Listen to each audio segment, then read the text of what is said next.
Hello everyone, welcome back to the Tech Sharmit podcast. Today I am excited to welcome a very special guest, Shrutirupa Banerjee, who is joining us today from India itself. If I talk about Shrutirupa, then she is a thought leader in the field of cybersecurity and a highly regarded Google developer expert. Shrutirupa has built an incredible career as a cybersecurity professional, speaker, and educator. Not only this, as the creator of Cryptoware YouTube channel, Shrutirupa is dedicated to making malware analysis accessible and engaging for beginners and empowering the next generation of cybersecurity expert. So today we will dive into Shrutirupa's inspiring journey into cybersecurity, her most memorable project as a GDE, and her thoughts on emerging threats and the future of cybersecurity. But before we start the discussion, I would like to thank her for joining us today in this episode. And now I request you to please initiate the discussion by telling us something about yourself. Hello, Amit. Thank you so much for having me. I'm very grateful for this opportunity. So yes, as you very nicely gave a very nice introduction about me. So I am having around 6.5 years of experience. Currently, I'm working at Quick Heal as a security research lead. So I mostly deal with malware analysis, based research and threats based research. So I have been a GDE on web technologies for 3 consecutive years. And I have been contributing to different communities in my past as well. Currently, I'm mostly inclined towards my YouTube channel as well, which I consider as another contribution to the community, maybe not specific to any specific community, but in general. So I create videos for people who want to get into malware analysis, and it is completely focused for keeping in mind the beginner's perspective, because I myself had faced some problems, some difficulties uh, when I while I was starting my journey over here. Okay. So yeah. Yeah. Okay. So let's keep the discussion more into the technical terms. So let's discuss bit about your journey specifically into the cybersecurity, like what initially sparked your interest into this particular domain and how you decided to be a part of this community, and later on you got the leadership role. Yes, so the journey has been quite interesting because in my master's I had a subject cryptography, and I just loved that subject. And before that I did maths honors during my graduation. So I had some sort of confusion, like where am I going to use whatever I studied in my graduation, right? Mm-hmm. So as I mentioned that I loved cryptography. So when I digged a bit deeper into the subject, I came to know that it speaks the language of maths. And that is where everything that I'd studied and everything actually fell into the place. So at that point of time, I started my journey with blockchain research because that was the closest thing which was related to cryptography. But gradually, my surroundings has have been like the people, the my colleagues have been more into cybersecurity, and that's how I came to know about this domain. And I started learning about it. I started developing my interest. Then I got an opportunity in a company, in a startup. So there I started learning about cybersecurity. So I started with basic vulnerability assessment and penetration testing. And gradually, while exploring different options in cybersecurity, I moved to malware research because I was trying my best to find my domain, which will be fun for me to work on. Right. So I had always been interested in research work. And yes, right now I'm doing what I wanted to, and I have finally found my domain that I'm doing. Okay, so on the behalf of audience, I would say that it's better to, and we are thankful to that confusing state of yours. Because of that, only like we got an expert like yourself in this cybersecurity domain. So, Thank like you so everything much. happens for a good thing, right? Yes. Things will fall into the place. You have to, have some patience. You will have to be consistent, and, eventually it will. Yes, right. Okay, so Shruti, as an expert, you have spoken and trained at numerous conferences like OWASP Foundation, Virtual AppSec, Day of Shecurity, and BSides Singapore. So, what has been your most memorable speaking experience, and why it was so memorable for you? So, to be honest, all these experiences have been very memorable because whenever you are presenting a session, there's a learning opportunity for you as well. Because l- I had just started my career. At that point of time, I was having merely 1 or 2 years of experience. And by God's grace, I got an opportunity. So, I would say that besides Singapore was one of my most memorable experience because that was my first international, I won't say trip, but yeah, international conference. So I went there alone. Everything was, people were very nice, and I could meet a lot of people. So in Indian based conferences, you rarely meet people, or the meetups, if I say, you meet people who are from your genre, or you'll see that who are Indians and what they are doing. So there I Right. could see a vast population who are into different fields, and they're from different regions of different countries. And that was one amazing experience that I had. Plus, presenting in front of the international audience was also a very big experience for me because I was really very scared. But the Mhm. people were, as I mentioned, they were very nice. They're very sweet who helped me with every step over there. That was my first international conference that I had done, and I had to go physically over there. So that, yes, that is my most memorable conference yet. Okay, here I would like to ask one question, and I think it would help other audience to get the actual meaning of, because I mentioned about one of your conferences, which is Day of Security, which is not a Security. security, right? So could you please Yes. tell the difference between these two terms? So Day of Security mostly focuses on women-based conference. Okay. It's not like men cannot join, but the number of women is very large. So if you go to any kind of meetup, so if you're a developer, if you're in technical domain, to be honest, you'll see the number of women is very less.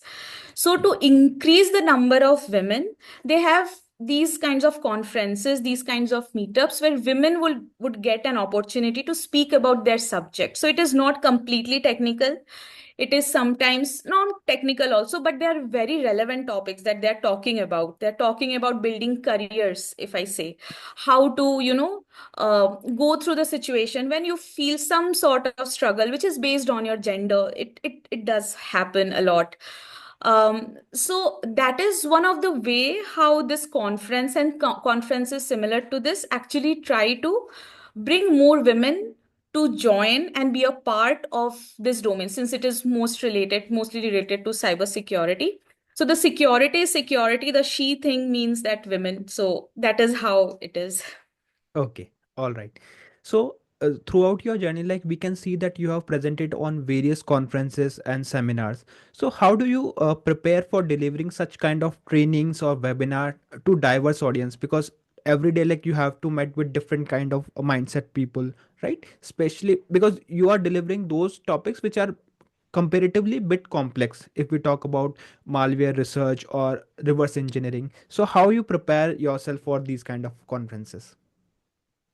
So to be honest, the preparation is mostly related to what I'm going to present. Now, if I'm going to present, like if I have to use some slides, then I'll mostly focus on what I'm going to present over there. I have to make sure that slides are as minimal as possible so Mhm. that the audience can listen to me.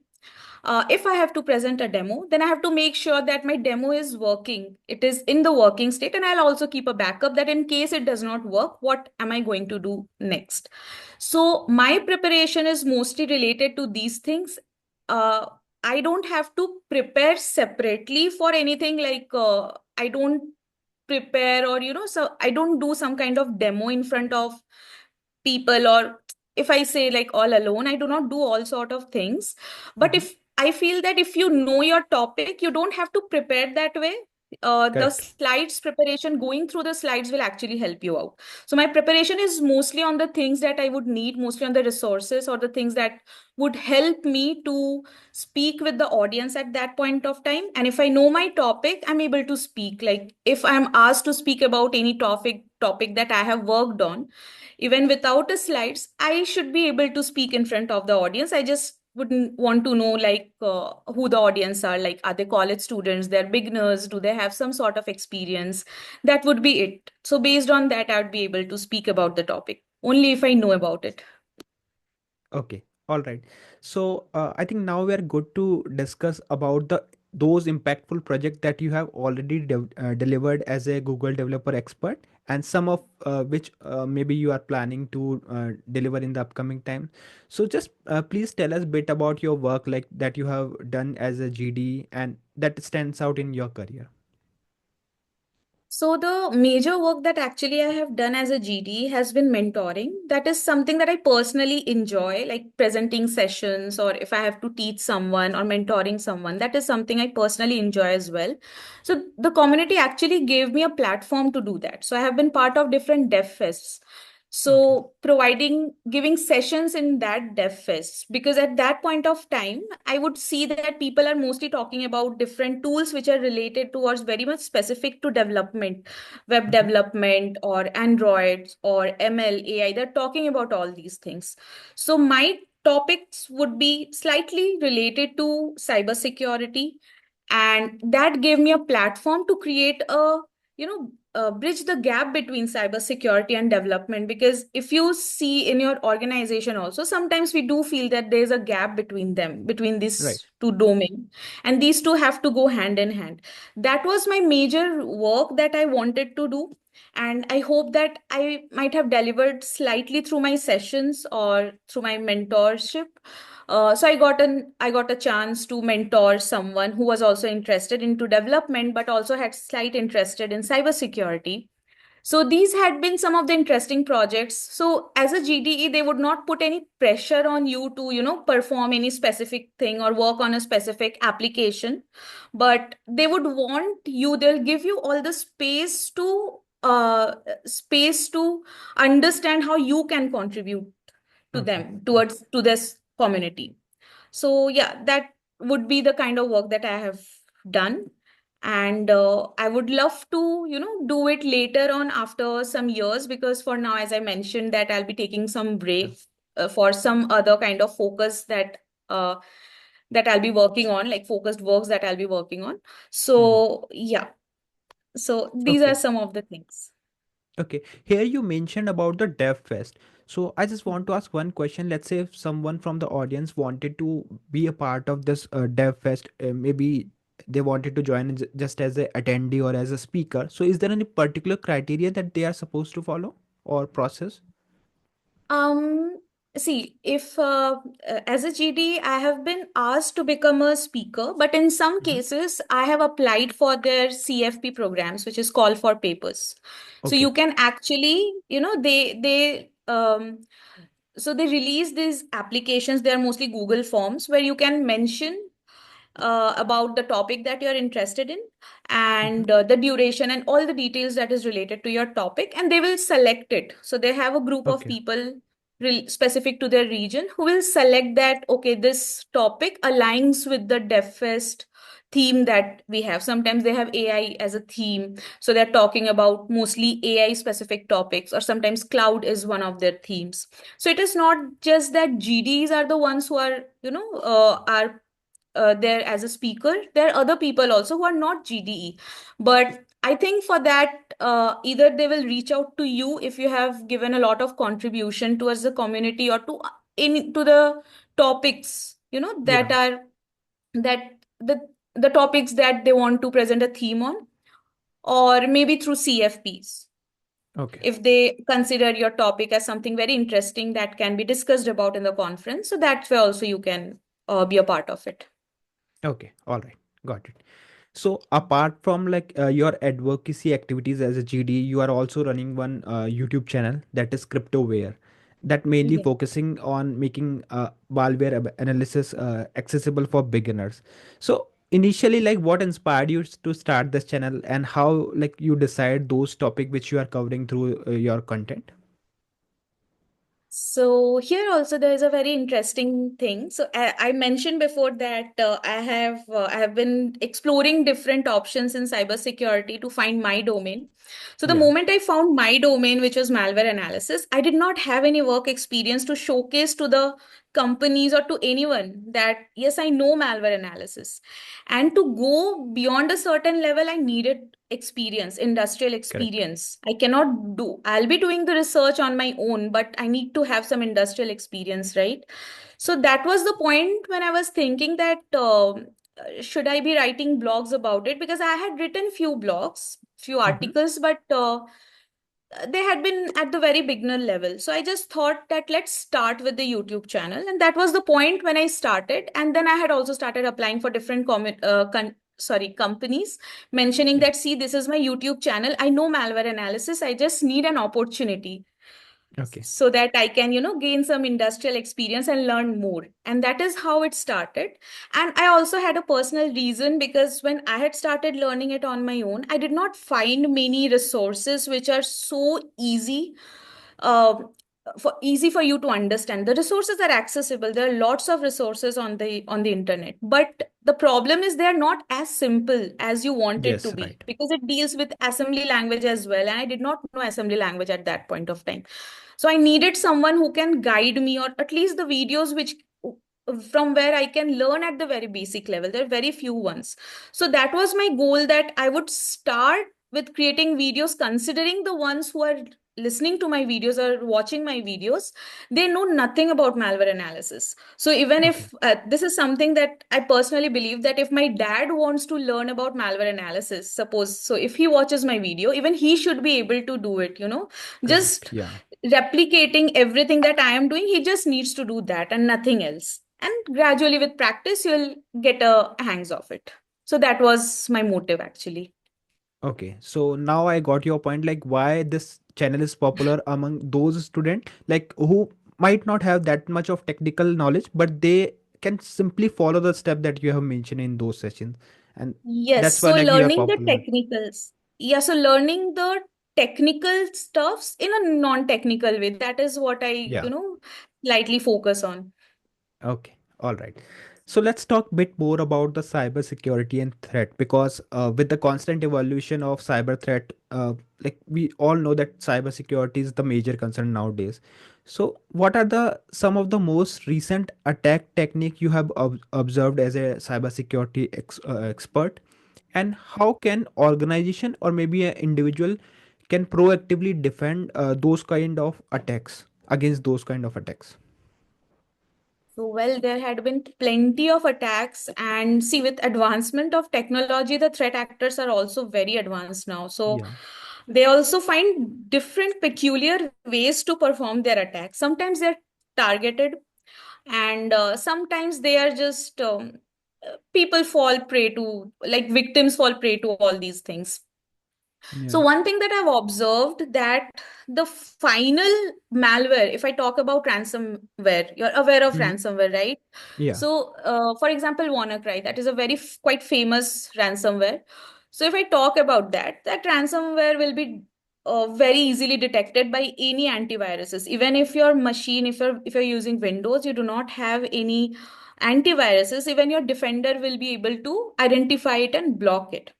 But Correct. nowadays, what I have observed a lot, these malware authors or the threat actors try different unique techniques to deliver the common malware only Mm-hmm. in different ways. The delivery mechanism is such that they would close, or they will turn off all the security services.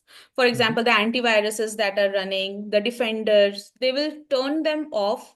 They will create a scenario such that the user is not able to understand if anything is happening in their device, because they go into the sleep mode for a while. They will stay for some time till the time they feel that it is perfect to, start performing their activities, for example, stealing documents or encrypting Yeah. data. Then they will very silently try to connect to servers, which we call as C2 servers, command and control servers. They will Mhm. connect with them and they will try to download some other payload. So, see, if all the security services have been turned off, it is very easy for you to run the WannaCry, although Correct. it is a very common malware. Nowadays, the final malware is very difficult as well. It is quite complicated. But even after that, they follow all these stages, and this has become very common now. Like a malware will not get directly installed into your device. It's not just Mhm. you clicked on a link and something got downloaded.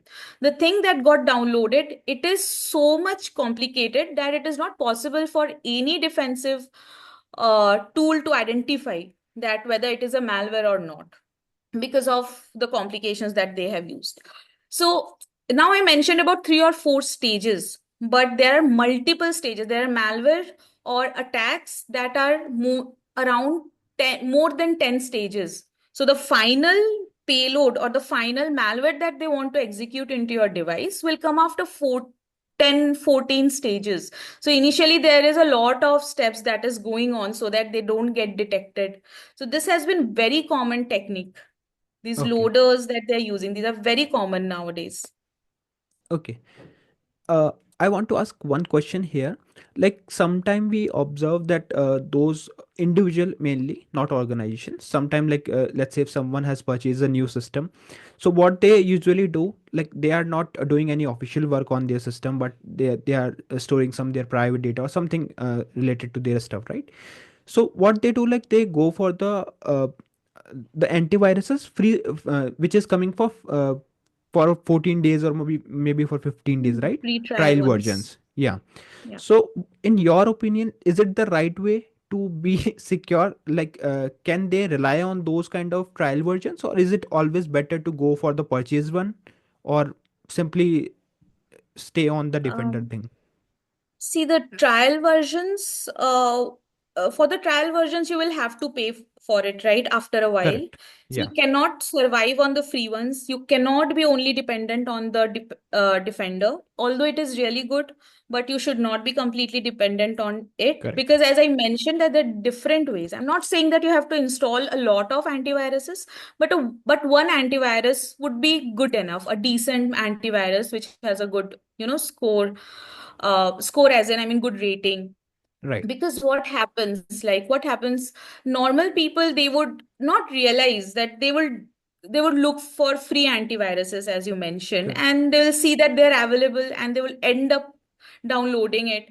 Maybe Right. that is an antivirus, that is a free antivirus, but there is something that is also coming with it. So Correct. anything is never free. Either you are paying for it or your data is the thing that is getting delivered to Shared. them. Yeah. And these Right. data you will not even realize that have been already sold on dark web, and it's already present. All your credentials are already present and you're not even aware of this. So people don't realize, for example, torrent, like let's download movies from the torrent. Correct. There's a reason those movies, yeah, you're watching the movie, you have successfully downloaded, but there are some other things that are also getting downloaded. They could be crypto miners, which are actually mining on your devices, and you will not be aware of it because they're smart enough. They Yes. run, whenever you get aware of it, of the fact that something is fishy in your system, they would just stop doing any kind of processes. Even in the task manager, you will not be able to see them. That's the reason, like, I put this question, because the way you explain the thing, it's now, I think it is clear to everyone that if you are using something, please be cautious and make sure that you are right, using the right thing. Otherwise, these kind of stuff might happen. Okay. Yes. All right. So as we are talking about the cybersecurity threats and few of the issues that mm, might anyone face, right? So what do you think, like, what are those emerging cybersecurity threats that organization may be faced in 2025? Because nowadays everyone is talking about AI. So is AI playing any role in cybersecurity as well? Of course. Now, I gave you an example of some stages that a malware attack follows. Yeah. Okay, so suppose that those stages have been followed and the final payload is, or the final malware is so complicated that it changes its code according to its surrounding. So, Mhm. human has actually created such kind of codes, such kind of malicious programs, where the code can itself change its behavior according to the situation. Suppose by some reason the application gets detected, it will quickly change its code so that it does not get detected, or it will perform something else. So, if a human is capable of doing something like this, just imagine what an AI can do. So recently there has been a malware. I'm not naming anything, but there has been a malware which was so complicated that even an AI was not able to identify if it is a malware. Although that malware had been created by some other AI tool. Yes. So the things are so dangerous and complicated now. It takes a lot of time for us to completely analyze any kind of, malware, any kind of application which is considered to be a malware to us because of its complexity, how Yeah. they have used AI. So yes, in 2025 we'll see more of such things. These have been used, but they have not been so much in number. But I think it is going to grow even more. Okay. All right. So now, one question is there for you, Shrutirupa, which is related to the mentorship, because most of the IT folks know you as a mentor, right? But we wanted to know about your mentors, like looking back on your career, like who were those key people who have guided you, inspired you, and supported you in your journey as a mentor. Um, so I have had mentors, right? Mhm. But they were quite professional. But if I tell you about my entire journey, they had been my family members, to be honest. My Yeah. my father had been my biggest support system. My entire family has been my brother, my sister-in-law, mother. In fact, now my in-laws are so supportive, and I am one of those few lucky person to have such amazing, in-laws and my Yeah. husband. So they have been a biggest support. So initially, what used to happen that if I would tell my dad that this is what I want to do, and he would be like, yes, do it. Let's see how it goes. The same goes on, like they would never stop me. So when I was young, I would say that I want to study on this, study this. They would provide me all the resources wherever it has been possible. Wherever I had, have any sort of doubt or confusion, even they don't know about cybersecurity, they would listen to me. And the Right. same thing now happens when I speak with my husband about that. Yeah, I want to do this. For example, this YouTube channel. So at Yeah. that point of time, I told him that I'm thinking of starting a YouTube channel. I don't know how to do. He just said that just start it, because I was very scared of the various comments that might come, because there used to be certain comments Correct. initially. Yeah. So he was like, the gender has nothing to do with the knowledge. So you can just start. Let's see how it goes. And that's what we do. Another mentor that I would say, like he's my best friend. So he is Ishak, and he has been a mentor. So whenever I had any kind of confusion, so he's also in this cybersecurity domain itself. So he would understand my domain much better than anybody else. So he would understand what I'm trying to do, what am I trying to say, and he would listen very nicely, and he would give me suggestions, whichever is possible for me. Okay. So they have been like my personal like support system and mentors from the very beginning. Before even I started doing any kind of mentorship or giving sessions, they had known me from that point of time, and they had been mentoring me. So I think they are the ones that I would like to actually mention over here. Okay, all right. Okay, so like although like we have many things to discuss about cybersecurity and about your expertise, right? But just because of the limitation of time, I would like to ask my last question, and it is related to your hobbies, because we all know professionally you are doing lots of things and technical advocacy activities are there, right? But apart from those things, like is there any particular activity which you love to do outside of your work and that helps you to stay motivated and inspired? Yes, I do a lot of things. Like I learned Kathak. So I Mhm. learned from someone who is like a sister to me. She's also in cybersecurity domain, but I'm not going to name her name. But I learned from her. Um, I love reading. So I read a lot. That is one thing that I do. So in my past time, you would see me reading or either dancing, or Yeah. maybe I enjoy cooking as well. So these are some of the things that I do. These are my hobbies as well. That keeps me motivated, because I cannot keep, myself on with the screen and the mobile phone throughout the day, because even I get bored after a while. Yeah. So these are certain things that actually keeps me motivated. Okay. All right. So thank you so much, Shruti for joining us today in this episode and for sharing so much information about the cybersecurity and about your expertise. It was really nice talking to you, and I hope you also enjoyed the discussion. So thank you once again for being a part of the show. Thank you so much. Thank you so much for having me. When I had really fun, and I have never spoken about all these things. This could be considered, like, not even considered. This is my first ever podcast, and apart from that, I don't talk about non-technical things much. So this is another, like, thing that I didn't when like I'm like in this year. Mhm. So this is fun, and I really appreciate. Thank you so much for having me. Thank you.